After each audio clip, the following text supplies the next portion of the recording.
You can't put a value on any of it, not at all. And at the end of the day, I think justice is more important than compensation, and the justice that he's been recognised, and all the children that lost their lives. Well, Denise Turton knows that story deeply personally. Denise's son, Lee, contracted HIV and hepatitis C after a blood transfusion. Lee died in 92, aged just 10. Denise joins us now. Denise, a very good morning. Good morning. I know that you have been tirelessly campaigning for some form of justice for years now. I know it's deeply painful and to go through this again and again, but just tell us what happened in your family and when you realised that treatment that was supposed to be helping your son was going to kill him. Yeah, Lee's treatment wasn't a blood transfusion. It was actually the clotting factor called factor VIII, which was infected. He was diagnosed with haemophilia when he was 6 months old, and they started treating him with cryoprecipitate, which was safe. And the hospital decided they would put him onto factor VIII to treat him, saying it was safe. And that's when he got infected with HIV and hepatitis C.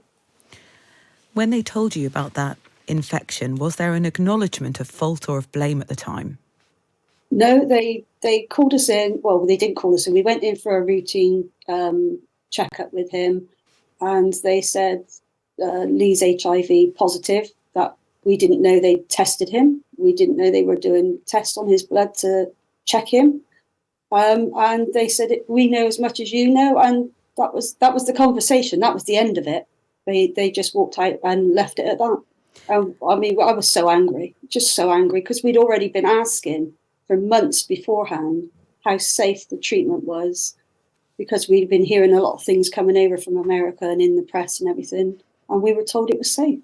So you were already suspicious before that point and had, sought reassurance. Now, looking back, you are clearly one of thousands who've gone through this extremely traumatic experience. It is so difficult to try and work out in a situation like this what justice would actually look like. Do you think you know what that would be? Justice for me was, he needs to be recognised. All the children that lost their lives and were infected need to be acknowledged and recognised, because they lost their lives. They've never, to this day, been recognised. What would recognition look like? I think they need to be. I'd like to see them be held accountable for what they've done to the children, how they used the children for experiments and everything else. And they need to pay him compensation for what they've done to him, and how he died was slow, painful death, and everything else that he's lost. He lost everything. You've also talked about the kind of stigma on your family because of the diagnosis that he had. That's right. You're hidden away, you lie, and your whole life is a lie. You can't tell anybody. Well, we didn't, but it did come out because the hospital told the school that he was HIV positive, so we had a lot of problems. And then you lead two lives. You've got one life inside the house where you can try to get on and do things with him and, the best you can. And then you come out the door and you lead another life as though nothing's ever happened, because we moved away because we couldn't give him what he needed. As living where we were, and we had to move, we had to take him somewhere, and we lied to the whole village where we moved to because we wanted him to have a normal life.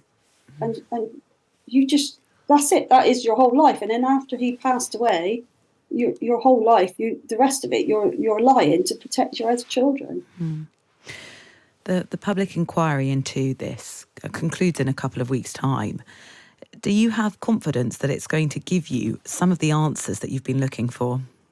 I think it will give us the answers we've all been looking for. I think that will be all we will get from this. We don't even know whether they will actually compensate the children that lost their lives. I wonder what you feel about the comparisons that are being made to the post office inquiry. Again, there where a huge miscarriage of justice where the people involved knew at the time, and that's the same with the inflected blood scandal, that what they were doing was risky and wrong. Do you think it's helpful that we've seen this sort of miscarriage of justice exposed to light? Because the frustration must be that for 40 years this has been going on, and yet there has not been any attribution of blame, any proper compensation paid. Yeah, I think the drama with the post office made a huge difference to them, and also it did help us in a way. But why should it take a drama series for anything to be happening? Why didn't the government act before? Why does it take a drama series for anybody to take notice and act? It shouldn't. It's so desperate, this situation. In terms of the compensation that you've talked about, how do you sort of put a value on what would be appropriate? You can't put a value on any of it, not at all. And at the end of the day, I think justice is more important than compensation, and the justice that he's been recognised, and all the children that lost their lives. And it's not only the children; it's all the ones that lost their lives in the 80s and 90s have not been recognised, and they need to be recognised. Who do you want that recognition to come from? And I guess if there's an apology, that's one of the things that the Sunday Times campaign is really pushing for. Who do you want that heartfelt, absolutely raw, we are sorry to come from?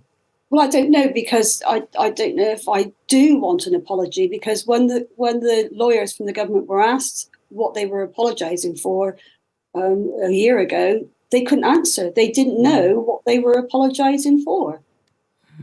So how can they apologise now? What would for you put this campaigning and this pain to say for all of those victims, for my child, for the others, for the people who are still dying, people who contracted those infections, who are passing away as a consequence now? If you could define what justice actually looked like in practice, is that even actually possible to do? I don't know if it is. I do. The justice for us will be seeing the truth in black and white on paper, because we've never had it wrote down the truth. We've always been lied to. Do you think you're still being lied to? With the government, yes, definitely being lied to. They're working at pace, and we're not getting what we should be getting from them. Everything's secrets. It's the group that's going to be running it is we're not allowed to know who they are and their names. So how can we be open and honest? The hope is that the inquiry will answer some of those questions that comes out in the next few weeks. Denise, thank you so much for spending time to just explain the absolute brutality of what this was like going through as a family, and a situation many families are still grappling with. Thank you so much, Denise Turton.